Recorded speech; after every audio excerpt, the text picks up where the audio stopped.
गोपाष्टमी पर विशेष गोपालन है युग धर्म।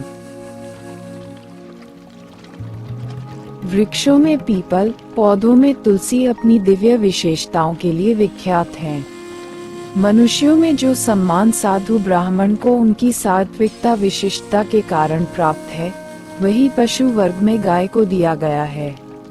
अध्यात्म शक्ति संपन्न उदारचिता महान आत्माओं की निकटता जिस प्रकार उपयोगी फल प्रदान करती है, उसी प्रकार गोमाता के संपर्क से आत्म परिष्कार में सहायता मिलती है।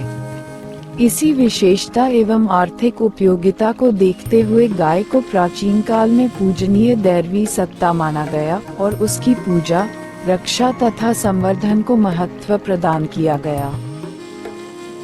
महाभारतकार ने गो स्तुति करते हुए लिखा है, गाय सर्वश्रेष्ठ, पवित्र, पूजनीय और संसार भर में उत्तम है।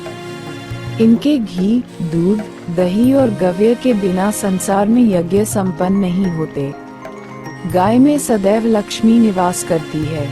वह जहाँ रहती है, वहाँ पाप निवास नहीं करते।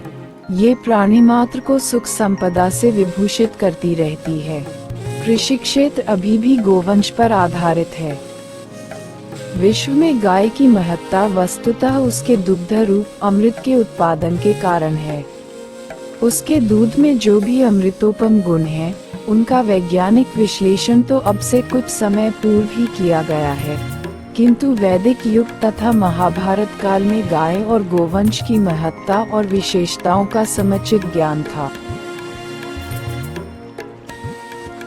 इसके लिए ऋग्वेद में की रक्षा और गोदुग्ध की विशेषताओं का वर्णन मिलता है। उसके दूध, घृत, गोबर और मूत्र का उपयोग औषधियों तथा यज्ञों के विधि विधान में भी बताया जाता रहा है। उच्च स्तरीय आध्यात्मिक साधना काल में सात्विकता की अभिवृद्धि के लिए कई प्रकार से गो सान्निध्य के लिए कहा गया है। गाय की संस्कार मनोविकार के निराकरण की विज्ञान सम्मत चिकित्सा प्रणाली है, जिससे व्यक्तित्व को प्रतिभा संपन्न बनाया जा सकता है। महिमा, महत्ता से समूचा भारतीय धर्मशास्त्र ओतप्रोत है।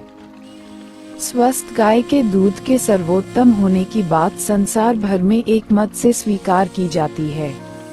महर्षि सुश्रुत के शब्दों में, गाय का दूध पवित्र, शक्ति, प्राण तथा ओज संवर्धक है।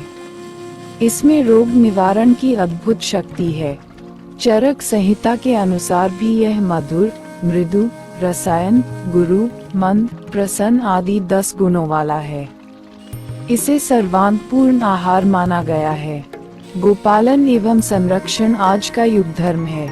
अनेक रोगों से बचना है तो गोपालन करना ही होगा।